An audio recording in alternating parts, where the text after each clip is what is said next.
حضرات علماء کرام، امید ہے کہ آپ خیر خیریت سے ہیں۔ ہم نے کل یہ والی حدیث پڑھی تھی،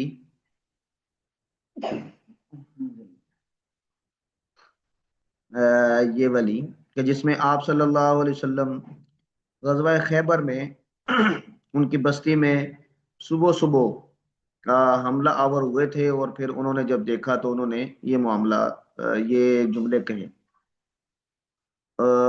اور اس میں ہم نے یہ والی حدیث آج شروع کرنی ہے 4199 سے۔ ہاں جی، تو بسم اللہ کریں جی۔ شفیق صاحب بسم اللہ کریں جی۔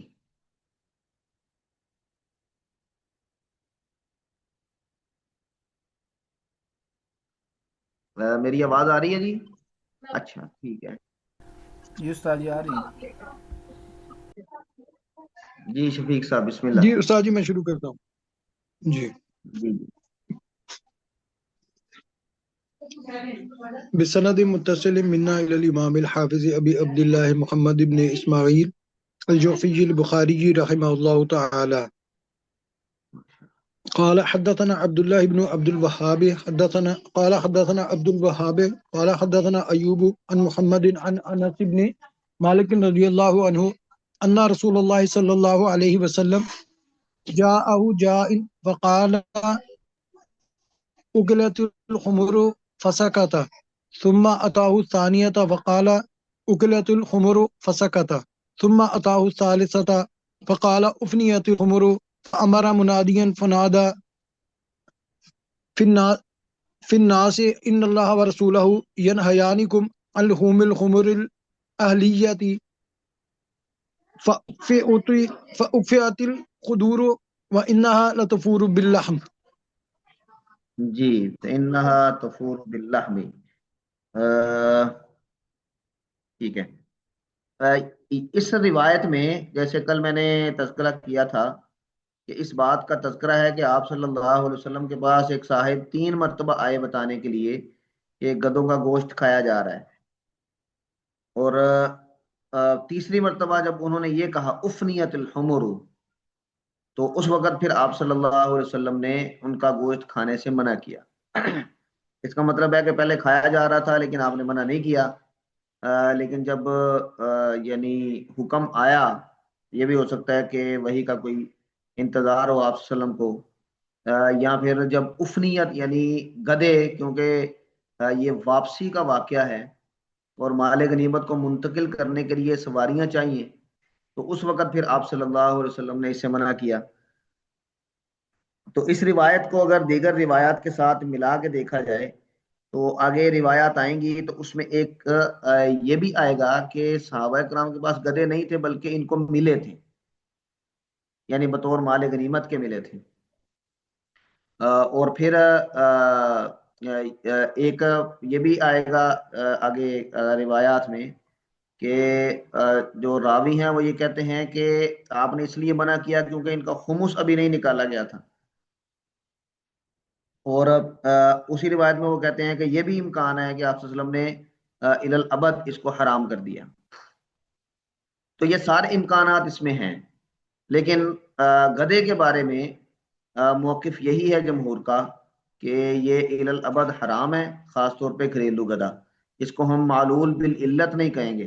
ایک روایت میں اس کا بھی تذکرہ ہے کہ آپ صلی اللہ علیہ وسلم نے اس لیے منع کیا کہ کیونکہ یہ بار برداری کے لیے استعمال ہونے ہیں، تو آپ نے منع کر دیا کہ اگر یہی ختم ہو جائیں گے کھا کھا کے تو پھر بار برداری کیسے کی جائے گی۔ تو یہ آگے روایات آئیں گی، آپ اس کو ذہن میں رکھیں تو اس کو پڑھیں۔ تو حضرت انس بن مالک رضی اللہ تعالیٰ عنہ سے روایت ہے، وہ فرماتے ہیں کہ رسول اللہ صلی اللہ علیہ وسلم کے پاس جاءہ جائن، ایک آنے والا آیا، اس نے کہا اکلت الحمر، گدے کھائے جا رہے ہیں یا کھائے گئے، تو آپ خاموش رہے۔ ثم اتاہ الثانیہ، دوسری مرتبہ پھر وہ آئے اور پھر کہا اکلت الحمر، گدے کھائے گئے، فسکتا، آپ صلی اللہ علیہ وسلم ان دونوں مرتبہ خاموش رہے۔ پھر ثم اتاہ الثالثہ، پھر وہ تیسری مرتبہ جب آئے تو انہوں نے کہا افنیت الحمر، گدے فنا ہو گئے، یعنی وہ ختم ہو رہے ہیں۔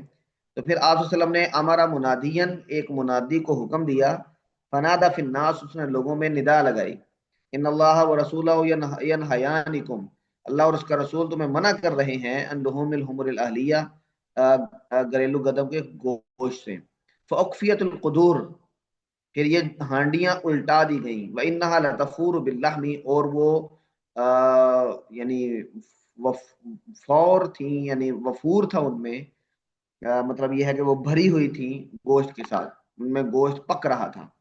تو آپ صلی اللہ علیہ وسلم کے اس فرمان کی وجہ سے صحابہ کرام نے وہ ہانڈیاں الٹا دی اور گدوں کا گوشت کھانا چھوڑ دیا۔ ہاں جی، اگلی روایت پڑھیں جی۔ استاد جی اس سے پچھلی روایت جو ہم نے آپ کی کل آواز پڑھی تھی بہت کم ہے۔ جی، اب کچھ بہتر ہے؟ جی اب آواز آ رہی ہے؟ جی آ تو رہی، تھوڑی ہلکی ہے پتہ نہیں۔ نہیں ہمیں ٹھیک آ رہی ہے ویسے آواز ڈاکٹر صاحب۔ اچھا پھر ادھر کوئی پرابلم ہوگا۔ اچھا ہاں جی اب کچھ بہتر ہوئی؟ جی جی تھوڑی استاد بہتر۔ جی بہتر ہے۔ اچھا جی، جی فرمائیں، کیا فرما رہے ہیں آپ؟ استاد جی میں عرض کر رہا تھا کہ پچھلی روایت اگر ہم دیکھیں تو اس کے جو اختتامی الفاظ ہیں کہ فَإِنَّهَا رِجْسٌ، تو ہاں جی فَإِنَّهَا رِجْسٌ سے تو یہ بالکل واضح نہیں پتہ چل جاتا کہ پھر یہ تو ہمیشہ کے لیے ہی منع کر دیا گیا؟ ہاں جی، یہ دیکھیں روایات کو جس میں گدوں کے مختلف راویوں سے روایات آئی ہیں اور اس میں گدوں کے حوالے سے مختلف الفاظ ہیں۔ اب جب ہم ایسی روایات کو ملا کے دیکھتے ہیں تو پھر اس کا مفہوم اور مدعا یہ ملا کے ہی تعبیر کیا جاتا ہے۔ عام طور پہ آپ نے اصول حدیث پڑھتے ہوئے ایک اصطلاح دیکھی ہوگی جس کو ہم اضطراب کہتے ہیں، وفیہ اضطراب، کہ اس روایت میں اضطراب ہے۔ وہ اضطراب کیا ہوتا ہے؟ وہ اسی طرح کی چیزیں ہوتی ہیں کہ ایک واقعے کے متعلق روایات کے اندر مختلف الفاظ آ رہے ہوتے ہیں جن سے مختلف احکامات مترشح ہوتے ہیں، تو اس میں آپ نے کون سا حکم نکالنا ہے اس کے پھر آگے یعنی طریقہ کار ہے۔ تو اگر اس بنیاد پہ دیکھیں تو پھر اس میں جو مختلف الفاظ ہیں، مثلا یہاں پہ رجسن آ گیا اور ینہیانکم نہیں کا لفظ آ گیا، اور اسی طرح صحابہ کرام کو جو رد عمل تھا فوراً ان کو الٹا دینا، اور یعنی تو یہ سارے یہ بتاتے ہیں کہ یہ واقعتاً الی الابد حرمت کا اعلان کیا گیا۔ لیکن جو دیگر روایات ہیں جس میں خمس کا تذکرہ ہے، جس میں علت بیان کی گئی ہے کہ یہ بار برداری کے لیے استعمال ہوتے ہیں، تو وہاں سے یہ پتہ چلتا ہے کہ یہ حکم ہو سکتا ہے کہ وقتی ہو، اور اسی حکمت کے پیش نظر جو بیان کی جا رہی ہے یہ حکم دیا گیا ہو۔ تو اگرچہ جو جمہور امت ہے اس نے یہاں سے جو موقف سمجھا ہے وہ یہی سمجھا ہے کہ یہ الی الابد ہے، جو گھریلو گدھے ہیں ان کو استعمال کرنے کی اجازت نہیں ہے، ان کی حرمت غزوہ خیبر کے موقع پر آ گئی تھی، وہ آپ صلی اللہ علیہ وسلم نے اعلان فرما دیا تھا۔ لیکن امکانات تو اس اضطراب کی وجہ سے یا الفاظ کے اس ورائٹی کی وجہ سے امکانات موجود ہیں۔ تو آپ اگر جمہور کا موقف لیں گے تو پھر اس کا مطلب ہے کہ فَإِنَّهَا رِجْسٌ، یا جو مطلق احادیث ہیں جس میں کوئی وجہ نہیں بیان کی گئی، کوئی علت نہیں بیان کی گئی، آپ پھر ان کے مطابق اس کی تعبیر کریں گے اور یہ کہیں گے کہ گھریلو گدھے کے ہمیشہ کے لیے حرام ہے۔ لیکن اگر کوئی آدمی خصوصاً قرون اولیٰ میں اگر کوئی دیگر تفصیلات کو سامنے رکھتے ہوئے کوئی رائے اختیار کرتا ہے کہ نہیں یہ وقتی حکم تھا، تو اس کی گنجائش تو بہرحال نکلتی ہے۔ جی شفیق صاحب آگے جو روایات آئیں گی آپ ذرا اس کو ایک دفعہ پڑھ لیں تو پھر ذرا زیادہ اس کو سمجھنے میں آسانی ہو۔ جی استاد جی، وہی قال حدثنا سلیمان بن حرب قال حدثنا حماد بن زید عن ثابت عن انس رضی اللہ عنہ قال صلی النبی صلی اللہ علیہ وسلم الصبح قریبا من خیبر بغلس ثم قال اللہ ثم قال الله أكبر خربت خيبر إنا إذا أنزلنا بساحة قوم فساء صباح المنذرين فخرجوا يسمعون في السكك فقتل النبي صلى الله عليه وسلم المقاتلة وسبى الذرية وكان في السبي سفية فصارت إلى دحية الكلبي ثم صارت إلى النبي صلى الله عليه وسلم فجعل اعتقاها صداقها فقال عبد العزيز بن صهيب لثابت يا أبا محمد أنت قلت لأنس ما أصدقها فحرك یا ثابت ابا رأسه محمد، تصديقا یہ کیا ہوگا؟ یا ابا محمد انتا قلتو آئے گا؟ قلت قلت ہاں قلتا، جی جی قلتا، ٹھیک ہے۔ قلت قلت قلت لأنس ما أصدقها فحرك ثابت رأسه تصديقا له. ہاں جی، اس روایت میں اب تذکرہ ہے حضرت صفیہ رضی اللہ تعالی عنہا جو امہات المومنین میں شامل ہیں، ان کے آپ صلی اللہ علیہ وسلم کی زوجیت میں آنے کا۔ یہ یہودی خاندان سے ان کا تعلق تھا، اور جو لوگ غزوہ خیبر میں قیدی بن کر آئے تھے اور پھر ان کو بطور یعنی ملکیت کے تقسیم کیا گیا تھا صحابہ کرام کے درمیان، تو حضرت صفیہ بھی انہی میں شامل تھی۔ تو پہلے یہ دہیہ کلبی کے حصے میں آئی تھی، فصارت الی دہیۃ الکلبی، تو پھر کچھ لوگوں کے آپ صلی اللہ علیہ وسلم کے سامنے تذکرہ کرنے کی وجہ سے آپ صلی اللہ علیہ وسلم نے ان کو اپنے حصے میں رکھا۔ اب وہ تذکرہ دو تین طرح کا ہے جو آگے احادیث میں آئے گا، آگے کافی ساری احادیث میں اس کا ذکر آئے گا۔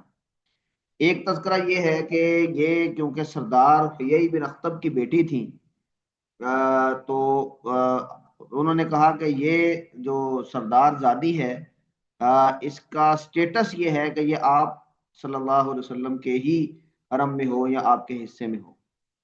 اور ایک روایت میں یہ بھی ہے کہ آپ صلی اللہ علیہ وسلم کے سامنے جہاں پر یہ تذکرہ کیا گیا کہ یہ سردار زادی ہیں، اور وہاں پر ان کی خوبصورتی کا بھی تذکرہ کیا گیا، تو آپ صلی اللہ علیہ وسلم نے حضرت دہیہ کلبی سے یعنی آپ کہہ لیں کہ ان سے کہہ کے تو ان کو اپنے حصے میں ان کو لے لیا۔ پھر صحابہ کرام میں یہ بحث تھی، اچھا جب باندی کسی کے حصے میں آتی ہے تو باندی سے استمتاع، شرعی طور پہ اس سے استمتاع اس وقت جب تک کہ استبراء رحم نہ ہو جائے۔ استبراء رحم یہ وہ حکمت ہے جو عدت کو واجب کرنے کے پیچھے کار فرما ہے۔ مثلا اگر کسی خاتون کا شوہر فوت ہو جائے، اس نے عدت گزارنی ہے، ایک وقت اس نے اپنے آپ کو نکاح سے روکے رکھنا ہے، میل ملاپ سے اپنے آپ کو روکنا ہے۔ اسی طرح اگر کسی خاتون کو طلاق ہو جاتی ہے تو اس طلاق کے بعد وہ ایک خاص مدت تک اپنے آپ کو روکے رکھے گی، تو اس کے پیچھے بھی اصل جو حکمت ہے وہ استبراء رحم ہے۔ استبراء رحم کا مطلب یہ ہوتا ہے کہ کسی اور کا نسب یہ اس آدمی کی طرف جس کے نکاح میں بعد میں عورت جائے گی اس کے ساتھ منسوب نہ ہو جائے، کیونکہ نسب کے ساتھ بہت سارے حلال و حرام کے احکامات منسلک ہیں، وراثت کے منسلک ہیں، نکاح و طلاق کے منسلک ہیں، اور وغیرہ وغیرہ۔ تو اس لیے استبراء رحم یہ عدت اس لیے فرض کی گئی۔ تو باندی جب کسی کی ملکیت میں آتی ہے، وہ پہلے باندی نہیں تھی، باندی بن گئی اور کسی کی ملکیت میں آئی تب بھی، اور اگر باندی ایک آدمی کی ملکیت سے کسی دوسرے آدمی کی ملکیت کی طرف منتقل ہوتی ہے تو تب بھی استبراء رحم کیا جاتا ہے۔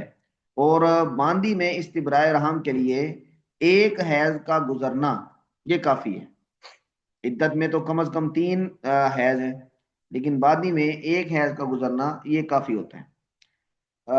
اچھا، یہ باندیوں کے جو احکامات ہیں یہ کیونکہ اس وقت پوری دنیا میں یہ چلن تھا غلاموں اور باندیوں کا، تو یعنی اسلام نے ان کے احکامات بیان کر دیے۔ پہلے تو ان کا کوئی حق نہیں ہوتا تھا، لیکن اسلام نے ان کے حقوق مقرر کیے، اور ساتھ یہ ڈائریکشن دے دی کہ بھئی انسانوں کو غلام بنانے کے طریقے ٹھیک نہیں ہیں سوائے ایک طریقے کے، اور پھر ان کو آزاد کرنے کی ترغیب بہت ساری دی، اور لوگوں کو اس بات کی ترغیب دی کہ ان کو انسان سمجھو اور ان کو اسی طرح کا ان کے ساتھ سلوک کرو جو ایک انسان دوسرے انسان کے ساتھ کرتا ہے، وغیرہ وغیرہ۔ یہ پورا جو غلامی پر غلامی کے احکامات پر اعتراض آتا ہے تو ہم اس کو اس طرح دیکھ سکتے ہیں۔ تو حضرت صفیہ بھی کیونکہ آپ صلی اللہ علیہ وسلم کے حصے میں آئی تھی، تو استبرائے رحم کے لیے آپ نے ان کو ایک خاتون کے پاس بھیجا تھا، وہ ان کے ساتھ رہی، اور جب استبرائے رحم ہو گیا تو پھر آپ صلی اللہ علیہ وسلم نے ان کے ساتھ بنا کی۔ یہ عربی کا لفظ ہے بنا کرنا، تو یہاں آرسا، آپ نے ان کے ساتھ شادی کی۔ اب آپ نے 3 دن ایک جگہ پہ قیام بھی کیا، آگے اس کا تذکرہ آئے گا، اور پھر اس میں آپ صلی اللہ علیہ وسلم نے بنا کے بعد یعنی شب بصری کے بعد صبح ولیمہ بھی کیا، اس کا بھی آگے تذکرہ آئے گا۔ اور پھر صحابہ کرام کے درمیان یہ بحث چل پڑی کہ آپ نے ان کو بطور باندی کے اپنے پاس رکھا ہے یا آپ نے ان کے ساتھ شادی کی ہے، کیونکہ اگر شادی کرتے تو شادی تو اس کے لیے تو ان کا آزاد ہونا ضروری تھا۔ تو آپ صلی اللہ صحابہ کرام کو یہ تجسس تھا، اب سفر میں تھے، تو آپ صلی اللہ علیہ وسلم نے صبح کے وقت جب روانگی ہوئی تو ان کو حجاب میں رکھا، خود ان کے لیے اپنا گھٹنا نیچے ٹیکا اور اس پر یعنی پاؤں رکھ کے یہ بیٹھی کجاوے میں آپ صلی اللہ علیہ وسلم کے پیچھے، اور آپ نے پھر ان پر حجاب تان دیا، یعنی ان کو پردے میں رکھا۔ تو صحابہ کرام میں اس نشانی کی وجہ سے یہ کنفرم ہوا کہ یہ باندی نہیں ہے آپ صلی اللہ علیہ وسلم کی، یہ امہات المومنین میں شامل ہو گئی ہیں، اور آپ صلی اللہ علیہ وسلم نے ان کو آزاد کر کے ان کے ساتھ باقاعدہ شادی کی ہے، نکاح کیا ہے۔ تو کچھ جگہ پہ یہ بھی آتا ہے کہ آپ صلی اللہ علیہ وسلم نے خود ان سے پوچھا تھا کہ آپ بطور باندی کے میرے ساتھ رہنا چاہیں گی کہ آپ یعنی شادی کریں گی، تو انہوں نے اسلام قبول کیا، اور پھر انہوں نے کہا جی میں آپ کے نکاح میں آنا چاہتی ہوں، تو پھر آپ صلی اللہ علیہ وسلم نے ان کو آزاد کیا، اور حق مہر کے طور پہ ان کی آزادی کو ہی ان کا حق مہر قرار دے کے ان کے ساتھ نکاح کیا۔ تو یہ حضرت صفیہ کا اب آگے تذکرہ آئے گا۔ آپ صلی اللہ علیہ وسلم کی امہات المومنین یعنی ازواج مطہرات میں ان کا شمار ہوتا ہے، اور کیونکہ یہ کافی خوبصورت تھی تو حضرت عائشہ رضی اللہ تعالی عنہ کے ساتھ ان کی کافی وہ سوکنوں والی ٹسل رہتی تھی۔ کچھ واقعات بھی اس ضمن میں آئے ہیں، اور جب یہ مدینہ منورہ خیبر سے مدینہ منورہ پہنچے تھے تو لوگوں میں یہ بات مشہور ہوئی کہ آپ صلی اللہ علیہ وسلم نے حیی ابن اخطب کی بیٹی کے ساتھ شادی کی ہے۔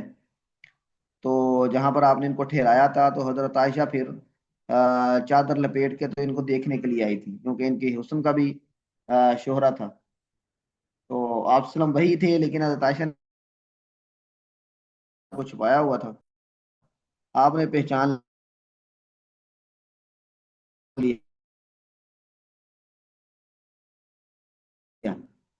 اور جب حضرت عائشہ کے قریب سے گزرے تو آپ نے کہا یعنی خوش یہ حضرت صفیہ کا بار بار تذکرہ آئے گا، اس کا پس منظر یہ ہے۔ کل میں نے بتایا تھا یہ کنانہ بن ابی الحقیق، یہ اس کے یعنی ان کی شادی ان سے ہوئی تھی اور ابھی نئی نئی شادی تھی، اور اس کو بدعہدی کی وجہ سے قتل کیا گیا تھا۔ تو پھر یہ بطور یعنی سبی کا مطلب ہوتا ہے جو لوگ قیدی ہوں، یہ آگے مسلمانوں کے قبضے میں آئی تھی۔ تو دیکھیں حضرت انس رضی اللہ تعالیٰ عنہ سے روایت ہے کہ صلی النبی صلی اللہ علیہ وسلم صبح قریبا من خیبر بغلس، نبی کریم صلی اللہ علیہ وسلم نے خیبر کے قریب صبح کی نماز ادا کی غلس میں۔ غلس کا مطلب ہوتا ہے جھٹپٹا، نہ ہی مکمل اندھیرا ہے اور نہ ہی مکمل روشنی۔ ثم قال، پھر آپ نے فرمایا اللہ اکبر، یعنی پھر حملہ کرنے کے لیے آپ نے یہ تکبیر بلند کی۔ خربت خیبر، خیبر تباہ ہو گیا۔ انا اذا نزلنا بساحة قوم فساء صباح المنذرین، یہ کل جملہ گزرا تھا۔ تو خرجوا يسعون في السكك، تو وہ خیبر کے جو لوگ تھے وہ نکلے اور وہ گلیوں میں بھاگنے لگے۔ فقاتل النبی صلی اللہ علیہ وسلم المقاتلہ، آپ صلی اللہ علیہ وسلم نے جو جنگ کے قابل لوگ تھے ان کو قتل کر دیا، وسب الذریہ، اور ان کی جو ذریت تھی اس کو قیدی بنایا، وکان فی الصبی، اور اس وقت کی قیدیوں میں صفیہ تو حضرت صفیہ بھی تھی، فصارت الی دحیۃ الکلبی، اور وہ دحیہ کلبی کے حصے میں آئیں، ثم صارت الی النبی صلی اللہ علیہ وسلم، پھر وہ نبی کریم صلی اللہ علیہ وسلم کے حصے میں چلی گئی، فجعل اتقها صداقها، تو آپ نے ان کی آزادی کو ان کا حق مہر بنایا۔ تو فقال عبدالعزیز بن صہیب بن ثابت، ثابت جو حضرت انس سے روایت کر رہے ہیں، ان سے عبدالعزیز بن صہیب نے پوچھا، یا ابا محمد، اے ابو محمد، انت قلت لانس، آپ نے حضرت انس کو یہ کہا تھا، ما اصدقها، کہ ان کا کیا حق مہر طے ہوا، آپ صلی اللہ علیہ وسلم نے ان کا حق مہر کیا طے کیا۔ یہ اگلی روایت بھی آ جائے گی جس میں یہ سوال جواب بھی ہے۔ تو فحرک ثابت رأسہ، تو ثابت نے اس پر اپنا سر کو حرکت دے کر کہا، تصدیقاً لہو، ان کی تصدیق کی، یعنی کہ مثبت جواب دیا کہ ہاں میں نے ہی پوچھا تھا۔ ہاں جی، اگلی روایت پڑھیں گی۔ وبه قال حدثنا آدم قال حدثنا شعبة عن عبد العزيز بن صهيب قال سمعت انس بن مالك رضي الله عنه يقول سب النبي صلى الله عليه وسلم صفية فاعتقها وتزوجها، فقال ثابت لانس ما اصدقها، قال اصدقها نفسها فاعتقها۔ ہاں جی، یہ وہی سوال جواب کا تذکرہ ہے جو حضرت ثابت نے حضرت انس سے کیا تھا۔ حضرت انس نے کہا تھا اصدقها نفسها، آپ نے ان کا صداق مقرر کیا ان کے اپنے نفس کو ہی، فاعتقها، اور ان کو آزاد کر دیا، تو ان کی آزادی ہی گویا کہ ان کا حق مہر تھی۔ ہاں جی، اگلی روایت پڑھیں، یہ بھی ایک واقعہ ہے جنگ خیبر کا ہی۔ جی جی وبه قال حدثنا قتيبة قال حدثنا يعقوب عن ابي حازم عن سهل بن سعدي رضي الله عنه ان رسول الله صلى الله عليه وسلم التقى وهو والمشركون فاقتتلوا، فلما مال رسول الله صلى الله عليه وسلم الى عسكره ومال الاخرون الى عسكرهم، وفي اصحاب رسول الله صلى الله عليه وسلم رجل لا يدغ لهم شاذة ولا فازة إلا تبعها يضربها بسيفه، فقيل ما أجزأ منا اليوم أحد كما أجزأ فلان، فقال رسول الله صلى الله عليه وسلم أما إنه من أهل النار، فقال رجل من القوم أنا صاحبه، قال فخرج معه كلما وقف معه وإذا أسرغ معه، قال فجرح الرجل جرحا شديدا فاستعجل الموت فوضع سيفه بالأرض وذبابه بين ثدييه ثم تحامل على سيفه فقتل ثدييه ثم تحامل على سيفه فقتل نفسه، فخرج الرجل إلى رسول الله صلى الله عليه وسلم فقال أشهد أن لك رسول الله، قال فما ذاك، قال الرجل الذي ذكرت نفا إنه من أهل النار، فعازم الناس ذلك، فقلت أنا لكم به، فخرجت في طلبه ثم جرح جرحا شديدا فاستعجل الموت ففدع فصل سيفه في الأرض وذبابه بين ثدييه ثم تحامل عليه فقتل نفسه، فقال رسول الله صلى الله عليه وسلم عند ذلك إن الرجل لا يعمل عمل أهل الجنة فيما يبدو للناس وهو من أهل النار، وإن الرجل لا يعمل عمل أهل النار فيما يبدو للناس وهو من أهل الجنة۔ جی، وہو من اہل الجنت۔ اچھا جی، یہ ایک روایت ہے، اور اس کو روایت کرنے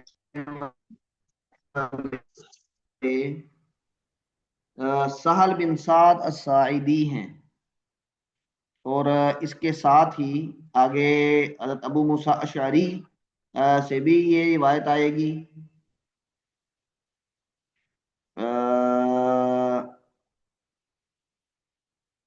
اور ابو ہریرہ سے بھی یہ روایت آئے گی، حضرت ابو ہریرہ سے بھی یہ روایت ہے اور ابو موسیٰ اشعری سے بھی اچھا یہ روایت، یہ واقعہ کس جنگ کا ہے؟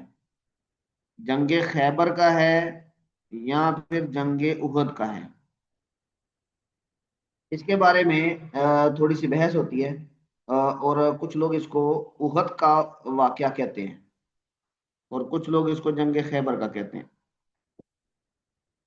اور یہاں پہ حضرت ابو ہریرہ رضی اللہ تعالیٰ عنہ ان کے بارے میں یہ معروف ہے کہ یہ صلح حدیبیہ اور جنگ خیبر کے بعد تشریف لائے تھے، یعنی اسلام میں داخل ہوئے، اور ان کا جنگ خیبر میں شریک ہونا یہ یعنی یہاں ان احادیث سے تھوڑا سا ثابت ہوتا ہے، جیسے کہ وہ کہہ رہے ہیں شہیدنا خیبرہ، کہ وہ اس میں یعنی شریک ہوئے، لیکن محدث ان کا جنگ خیبر میں شریک ہونا یہ ثابت نہیں ہے۔ اور آگے اس میں امام بخاری بھی تھوڑی سی اشارہ کریں گے کہ شہیدنا خیبرہ کی بجائے وہ شہیدنا حنینن کہتے ہیں، جو کہ حنین خیبر کے بعد کا یعنی وہ ہے غزوہ ہے۔ تو یہ تھوڑی سی بات ہوتی ہے حضرت ابو ہریرہ اور حضرت ابو موسیٰ اشعری۔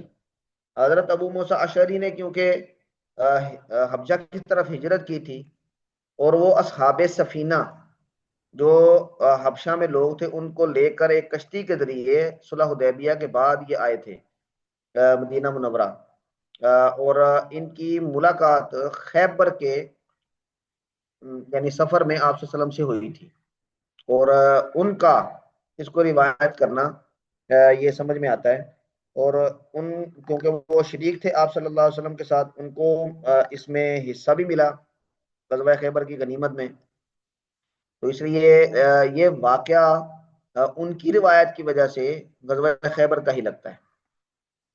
تو یہ تھوڑی سی بحث اس میں ہوتی ہے، تو اس کا ترجمہ ذرا آپ دیکھیں۔ ایک مسلمانوں میں سے لشکر میں سے ایک آدمی وہ بڑی بہادری کے ساتھ لڑ رہے تھے، اور آپ صلی اللہ علیہ وسلم نے ان کے بارے میں صحابہ کرام کے تعجب، ان کی بہادری پر تعجب کرنے پر فرمایا کہ انہو من اہل النار، اور پھر انہوں نے زخموں کی شدت کی وجہ سے خودکشی کر لی۔ تو اس میں آپ یہ 2-3 جگہ پہ آگے تذکر آئے گا، اور آپ صلی اللہ علیہ وسلم نے پھر اس وقت یہ فرمایا تھا کہ بسا اوقات ایسے ہوتا ہے کہ ایک آدمی یہ بظاہر نیک اعمال کر رہا ہوتا ہے، لیکن اس کی نیت درست نہ ہونے کی وجہ سے یا پھر نفاق کی وجہ سے، منافق ہونے کی وجہ سے بظاہر وہ نیک کام کر رہا ہوتا ہے، لیکن ایٹ دا اینڈ وہ آگ میں جاتا ہے۔ اور بسا اوقات ایسے ہوتا ہے کہ ایک آدمی دوزخ والوں والے اعمال کر رہا ہوتا ہے، ساری زندگی ہی سب کے سامنے ایسا ہوتا ہے کہ یہ تو ایسا آدمی ہے، لوگوں کو یہی نظر آتا ہے، لیکن اس کی کوئی نیکی اللہ کو پسند آ جائے، یا اس کا یعنی جو اس کی فطری نیت ہے یا اس کی فطرت ہے وہ ایسی ہو کہ یعنی وہ مسخ نہ ہوئی ہو، تو پھر وہ آخری وقت کوئی ایسا عمل کرتا ہے کہ وہ جنت والوں میں چلا جاتا ہے، جب مثلا ایمان قبول کر لیا یا توبہ کر لی، اس طرح کے معاملات میں۔ تو آپ صلی اللہ علیہ وسلم کا یہ فرمانا یہ اس بات کی طرف اشارہ کرتا ہے کہ جب تک آدمی اپنے ایمان پر دنیا سے رخصت نہیں ہوتا اور اپنی نیکیاں بچا کے ساتھ نہیں لے جاتا تو خطرہ ہی ہے، تو اس کی فکر کرتے رہنا چاہیے ہر وقت کہ کوئی ایسا عمل نہ ہو جائے، کیونکہ موت کا تو کوئی پتہ نہیں ہے کب بلاوا آ جائے، تو ہم اس وقت کسی ایسے عمل میں مبتلا نہ ہوں کہ ہمیں وہ اللہ تعالیٰ کی رحمت سے دور کر دے۔ اور اسی ایک آگے روایت آئے گی، اس میں آپ صلی اللہ علیہ وسلم نے یہ بھی فرمایا کہ اللہ تبارک و تعالیٰ کبھی کبھی اپنے دین کی نصرت یہ کسی فاجر آدمی سے بھی کروا لیتے ہیں، یعنی وہ نیک تو نہیں ہوتا لیکن بہرحال وہ کام ایسا کر جاتا ہے کہ جس سے دین کو فائدہ ہوتا ہے، تو وہ اسی روایت کے بارے میں ہے۔ تو دیکھیں ترجمہ، حضرت سال بن سعد الساعدی یہ فرماتے ہیں کہ رسول اللہ صلی اللہ علیہ وسلم التقا ہوا والمشرکون فاقتتلوا، کہ آپ صلی اللہ علیہ وسلم اور مشرک لوگ یہ ملے، یعنی انہوں نے جنگ کی آپس میں۔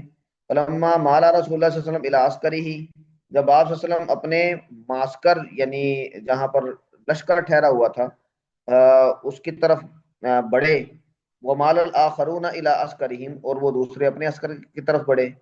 وفی اصحاب رسول اللہ صلی اللہ علیہ وسلم رجل، آپ صلی اللہ علیہ وسلم کے ساتھیوں میں ایک آدمی تھا، لا یدع لهم شاذۃ ولا فاذۃ، وہ نہیں چھوڑتا تھا ان کے کسی لشکر سے جدا ہوئے بندے کو، ولا فاذۃ، یا پہلے سے ہی اگر کوئی اکیلا لڑ رہا ہے تو اس کو. اس کا مطلب یہ ہے، یہ محاورہ ہے کہ کسی کو بھی نہیں چھوڑ رہا تھا. الا تبعها، مگر وہ اس کی پیروی کرتا، اس کے پیچھے جاتا. یضربها بسیفہ، اس کو اپنی تلوار سے مارتا. وکیلا، کسی نے کہا، ما اجزاء من اليوم، نہیں کفایت کی ہماری آج کے دن، احد، کسی نے بھی، کما اجزاء فلان، جیسے کہ کفایت کی فلاں آدمی نے، یعنی ہماری طرف سے لڑائی جس طرح اس نے کی ہے کسی نے بھی نہیں کی. تو رسول اللہ صلی اللہ علیہ وسلم نے یہ سن کے فرمایا، اما انہ من اہل النار، وہ تو یعنی دوزخ والوں میں سے ہے.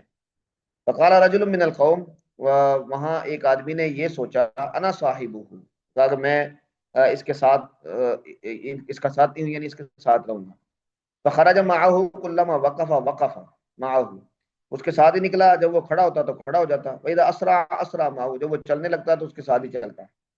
اس نے کہا، فجرح الرجل جرحا شدیدا، یہ بڑا سخت زخمی ہو گیا وہ آدمی. فاستعجل الموت، اس نے مرنے میں جلدی کر لی. فوضع سیفہ بالارض، اس نے اپنی تلوار کو زمین پہ رکھا. وذبابہ بین ثدییہ، اور اپنے جو اس کا پھل تھا، یعنی وہ تلوار والا حصہ، اس کو اپنے سینے میں رکھا. ثم تحامل علی سیفہ، پھر وہ اس کے اوپر گر پڑا. فقتل نفسہ، اور اپنے آپ کو قتل کر دیا. فخرج رجل الی رسول اللہ صلی اللہ علیہ وسلم، تو وہ آدمی رسول اللہ صلی اللہ علیہ وسلم کے پاس آئے اور کہا، اشہد انک رسول اللہ، میں گواہی دیتا ہوں کہ آپ اللہ کے رسول ہیں. تو آپ نے فرمایا، وما ذاک، کیا ہوا؟ تو انہوں نے کہا، الرجل الذی ذکرت آنفا، جس آدمی کا ابھی ابھی آپ نے ذکر کیا تھا، انہ من اہل النار، کہ وہ دوزخ والوں میں سے ہے.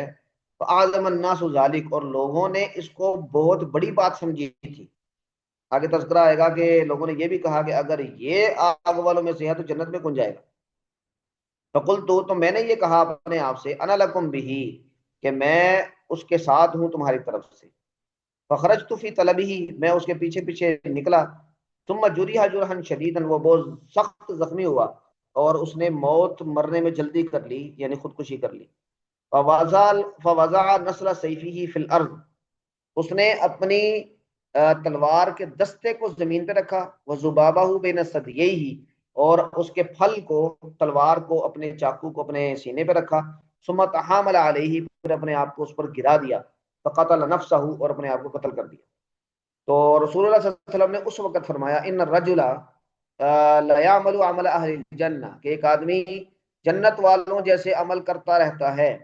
فیما یبدو للناس، اس صورت میں جو لوگوں کو نظر آتی ہے، جو لوگوں کے سامنے ظاہر ہے، یعنی ظاہراً. وہو من اہل النار، حالانکہ وہ دوزخ والوں میں سے ہوتا ہے. وَإِنَّ الرَّجُلَ لَيَعْمَلُ عَمَلَ أَهْلِ النَّارِ، تو کبھی ایسا ہوتا ہے کہ ایک آدمی دوزخ والوں والے کام کرتا رہتا ہے. فِيمَا يَبْدُو لِلنَّاسِ، اس میں جو لوگوں پر ظاہر ہو.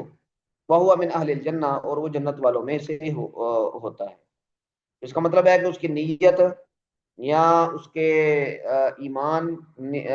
ایمان یا نفاق وغیرہ کی بنیاد پہ، یا اس کے کسی برے عمل کی وجہ سے، تفاخر وغیرہ یا تکبر وغیرہ کی وجہ سے اس طرح کا کوئی معاملہ پیش آ سکتا ہے. اللہ تبارک و تعالی سب کو حفاظت فرمائے اور ایمان کی حالت میں دنیا سے رخصتی نصیب فرمائے. ہاں جی، آگے بڑھیں جی.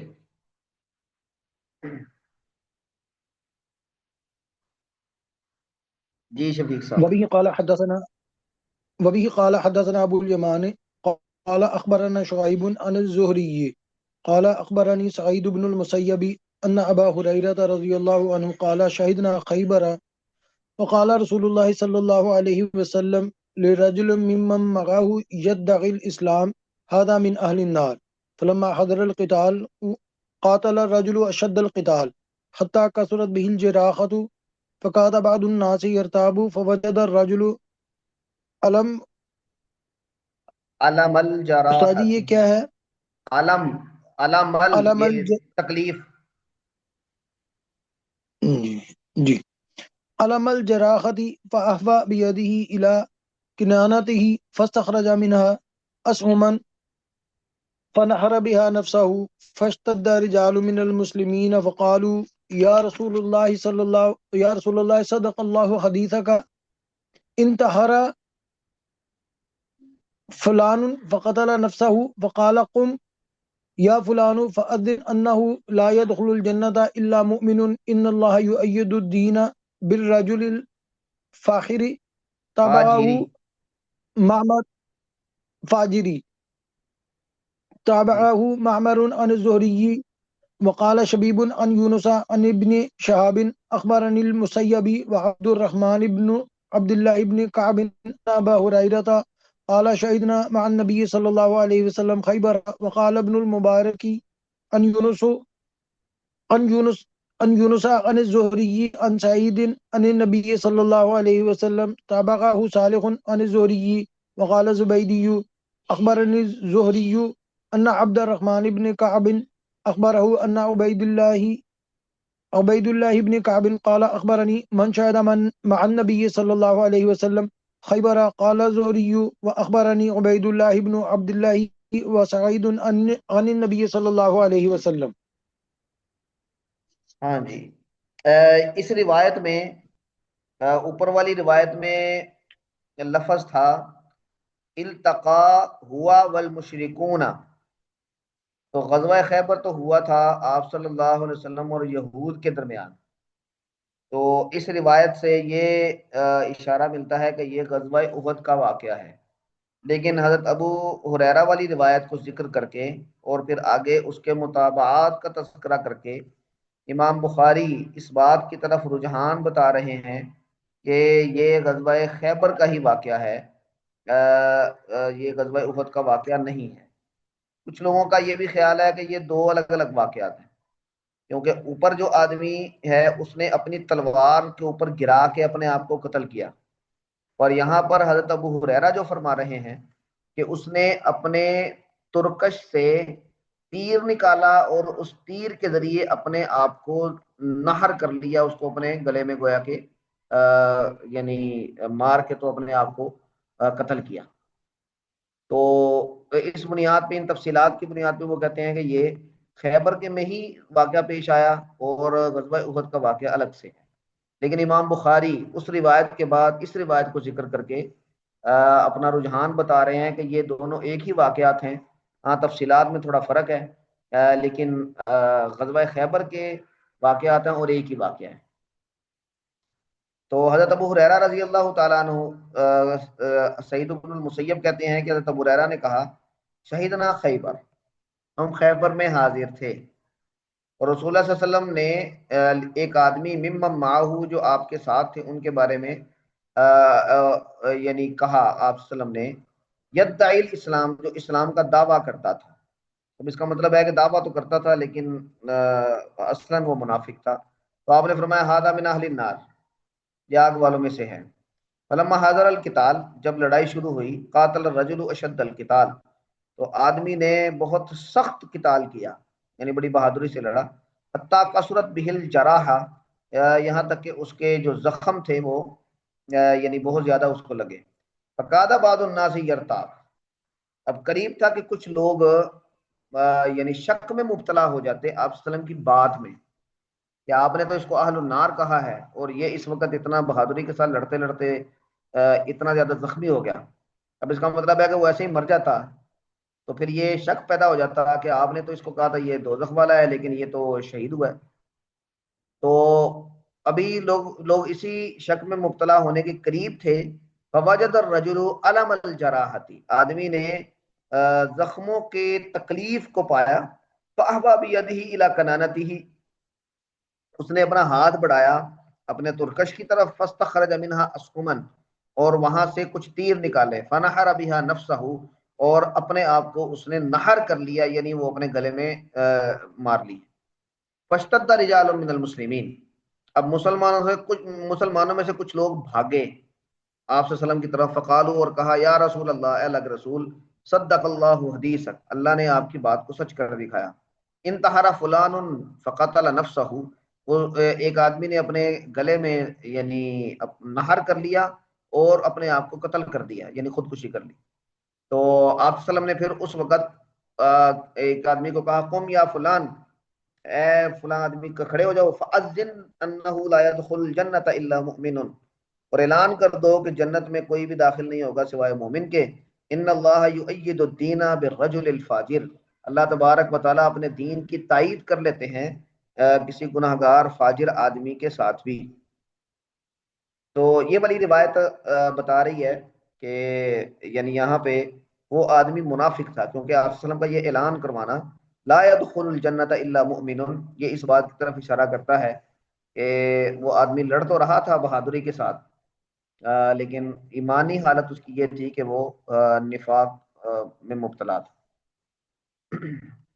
اور یہ جو اگلی یعنی اسناد بیان کی ہیں اس میں ابو ہریرہ، یعنی امام بخاری اس بات کا امکان مان رہے ہیں کہ یہ حضرت ابو ہریرہ رضی اللہ تعالیٰ عنہ نے یہ والی روایت غزوہ حنین کی ذکر کی ہو، غزوہ خیبر کی نہ کی ہو.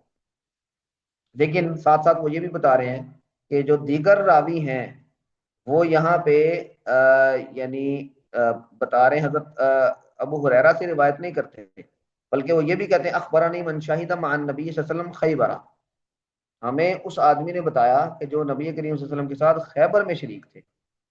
اب وہ آدمی کون تھے؟ حضرت ابو ہریرہ تھے یا کوئی اور تھے؟ تو یہاں پہ انہوں نے مینشن نہیں کیا.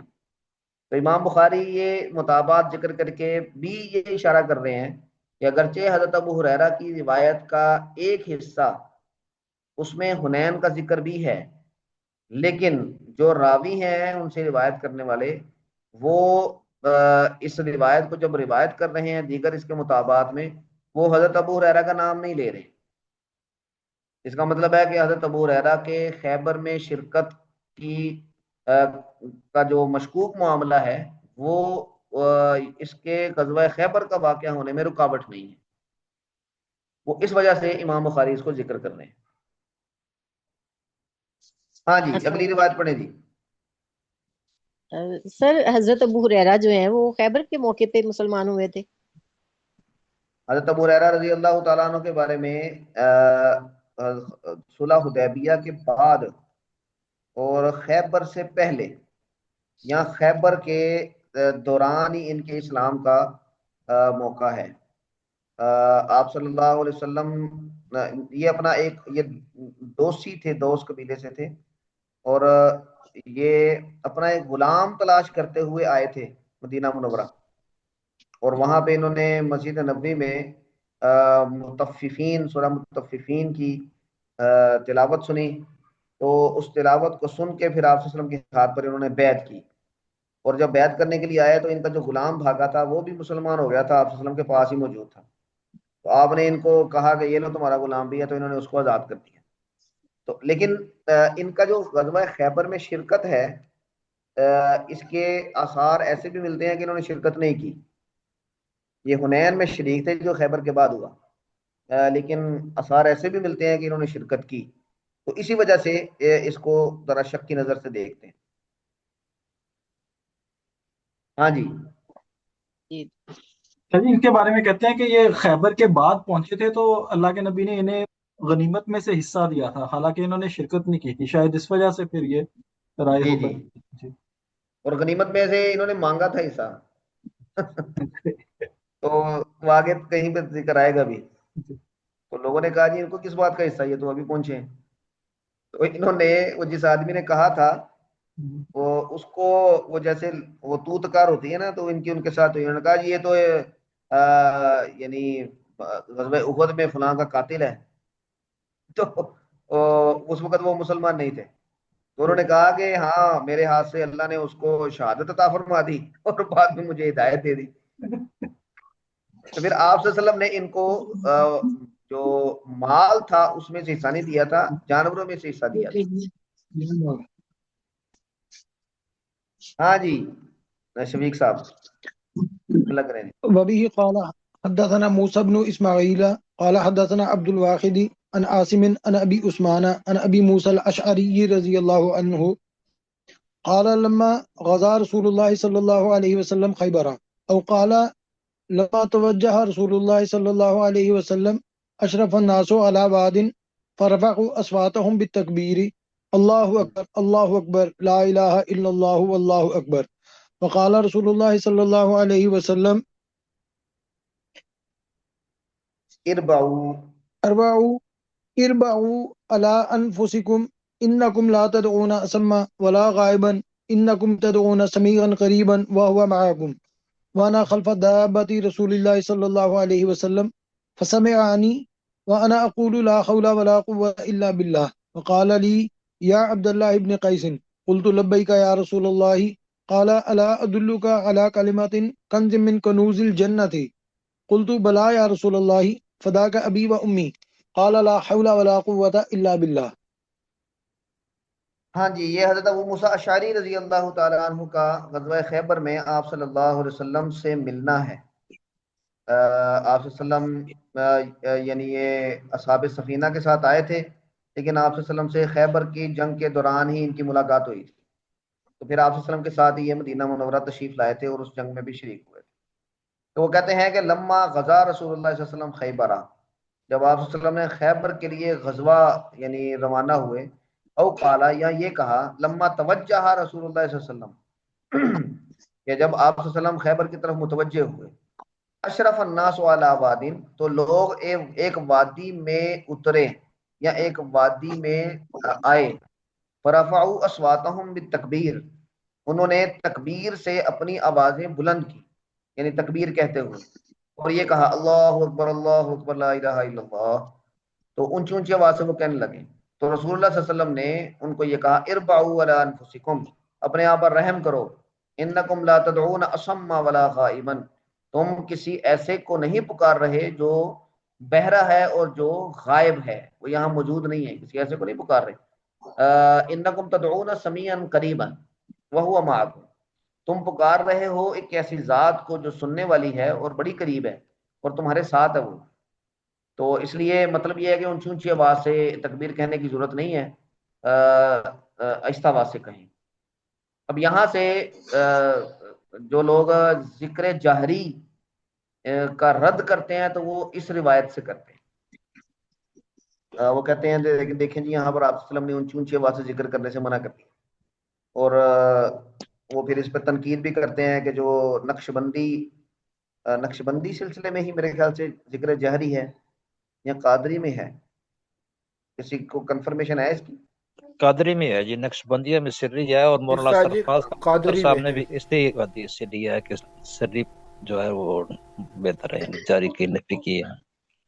جی جی، نقش بندی سری کے ہیں، اور قادری سلسلے کے لوگ یہ جہری کے بھی قائل ہیں، تو وہ ان پر اس طرح رد کرتے ہیں اس روایت سے. تو حضرت ابو موسیٰ اشعری کہتے ہیں انا خلف دابت رسول اللہ صلی اللہ علیہ وسلم، میں رسول اللہ صلی اللہ علیہ وسلم کی سواری کے پیچھے سوار تھا. فسمعنی وانا اقول، آپ صلی اللہ علیہ وسلم نے مجھے سنا اور میں کہہ رہا تھا لا حول ولا قوت الا باللہ، یہ پڑھ رہا تھا میں. فقال لی، آپ صلی اللہ علیہ وسلم نے مجھے فرمایا یا عبداللہ ابن قیس، قلت، میں نے کہا لبیک رسول اللہ، اے اللہ کے رسول لبیک. تو آپ نے فرمایا الا ادلک علی کلمۃ من کنز من کنوز الجنہ، کیا میں تمہاری رہنمائی ایک ایسے کلمے پر نہ کروں کہ جو جنت کے خزانوں میں سے ایک خزانہ ہے؟ تو میں نے کہا بلا یا رسول اللہ، فدا کا ابی و امی، آپ پر میرے والدین قربان. تو آپ نے فرمایا یہی لا حول ولا قوت الا باللہ، یہ کنز من کنوز الجنہ ہے، جنت کے خزانوں میں سے ایک خزانہ ہے. اب اس کا مطلب یہ ہے کہ حضرت ابو موسیٰ اشعری یہ اتنی اونچی آواز سے تو پڑھ رہے تھے نا کہ آپ کو جا رہی تھی، آواز جا رہی تھی. اس کا مطلب ہے کہ یہ صحابہ کرام کو جو روکا گیا تھا یہ حد اعتدال سے تجاوز کرنے سے روکا گیا تھا. اگر آپ اعتدال میں رہتے ہوئے تھوڑی سی بلند آواز سے بھی ذکر کر لیتے ہیں تو یہ کوئی خلاف شرع بات نہیں ہے. ہاں اگر تماشا لگے، جیسے کہ بہت ساری جگہ پہ وہ جس طرح ذکر ہوتا ہے وہ اللہ کا ذکر پیچھے رہ جاتا ہے، اور جو وہاں پہ تماشا ہو رہا ہوتا ہے وہ ایک انٹرٹینمنٹ کے طور پہ آگے آ جاتا ہے. تو جو مقصد ہے ذکر کا کہ اللہ کی عظمت کو دل کے اندر بٹھانا، اللہ کا نام بار بار جپنا تاکہ آپ کے دل کے اندر اس کا استحضار آ جائے، تو یہ بالکل اس کے خلاف بات ہے۔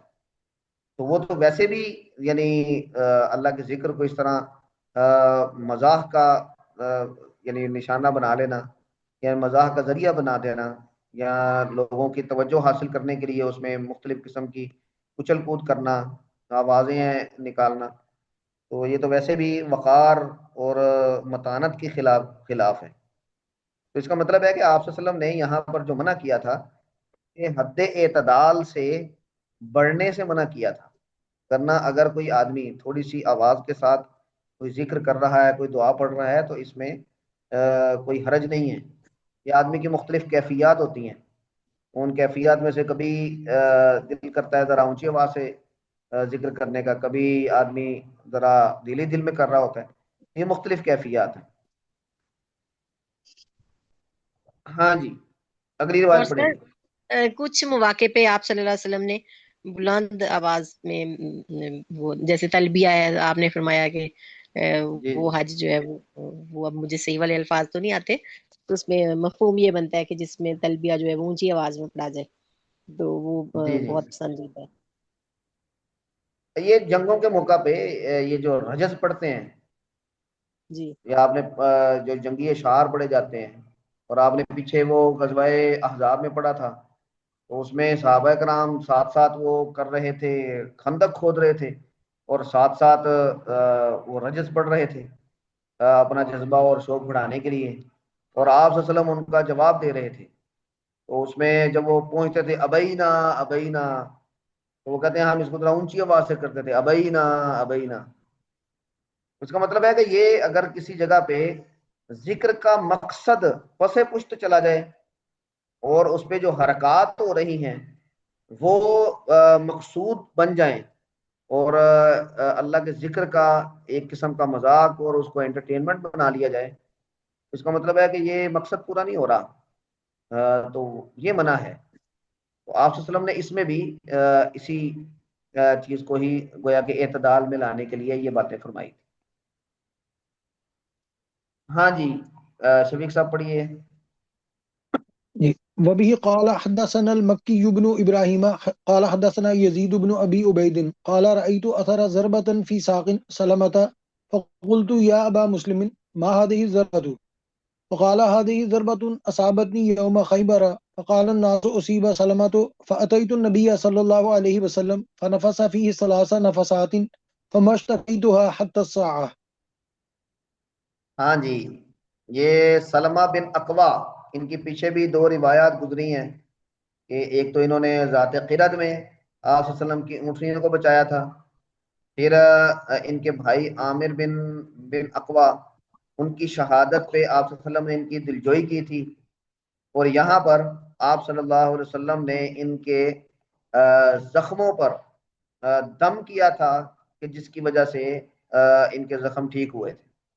تو اس سے آپ صلی اللہ علیہ وسلم کی حضرت سلمہ بن اقوا کے ساتھ جو تعلق ہے بالکل اسی طرح جس طرح حضرت جابر کے ساتھ تعلق کی بہت ساری روایات ہیں، آپ ان کی بڑی دلجوئی کیا کرتے تھے، تو حضرت سلمہ بن اقوا کی ان کی صلاحیت کی وجہ سے آپ بڑی دلجوئی کیا کرتے تھے اور ان کے ساتھ بڑا گہرا تعلق تھا۔ تو یزید بن ابی عبید کہتے ہیں رأیت اثر ضربۃ فی ساق سلمہ، سلمہ بن اقوا کی پنڈلی پر میں نے ایک ضرب کا نشان دیکھا، اور میں نے کہا یا ابا مسلمین ما ہذہ ضربہ، یہ نشان کیسا ہے؟ فقال ہذہ ضربۃ، یہ اس چوٹ کا نشان ہے، اصابتها یوم خیبر، کہ جو اس پنڈلی پر لگی تھی خیبر کے دن، گویا کہ یہ خیبر میں شریک تھے۔ اور لوگوں نے کہا اصیب سلمۃ، کہ سلمہ کو زخم لگ گیا، وہ زخمی ہو گئے۔ فاتیت النبی صلی اللہ علیہ وسلم، میں نبی کریم صلی اللہ علیہ وسلم کے پاس آیا، آپ نے فنفث فیہ 3 نفسات، آپ نے اس پر 3 دفعہ پھونک ماری۔ فمشتقیت حتی الساعہ، آج کے وقت تک وہ کہتے ہیں کہ مجھے اس کی تکلیف محسوس نہیں ہوئی۔ اشتقیت کا مطلب میں اس کی وجہ سے یعنی کوئی درد محسوس نہیں کرتا، میں اس کی وجہ سے بیماری محسوس نہیں کرتا۔ تو یہ آپ صلی اللہ علیہ وسلم کا معجزانہ ایک عمل تھا۔ ہاں جی، یہ وہی روایت ہے اور اس کو سہل روایت کر رہے ہیں جو پیچھے گزری ہے، تو اس کی عبارت پڑھ لیں جی شفیق صاحب. وبه قال حدثنا عبد الله بن مسلمة قال حدثنا ابن أبي حازم عن أبيه عن سالم قال التقى النبي صلى الله عليه وسلم والمشركون في بعض مغازيه فاقتتلوا فمال كل قوم إلى عسكرهم وفي المسلمين رجل لا يدعو من المشركين شاذة ولا فازة إلا ابتغاها فضربها بسيفه فقيل يا رسول الله ما أجزأ أحدهم ما أجزأ فلان فقال إنه من أهل النار فقالوا ایک منٹ شفیق صاحب، یہ ما فقال اجزاء یہ ماضی کا صیغہ ہے، جی یہ ماضی کا صیغہ ہے، اور احد ما یہ اگلا ما جو موصولہ ہے یہ اس کا مفعول ہے.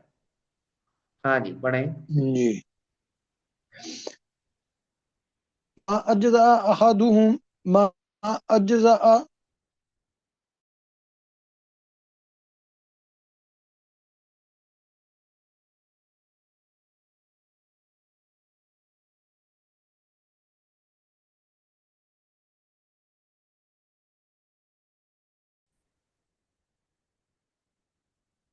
جی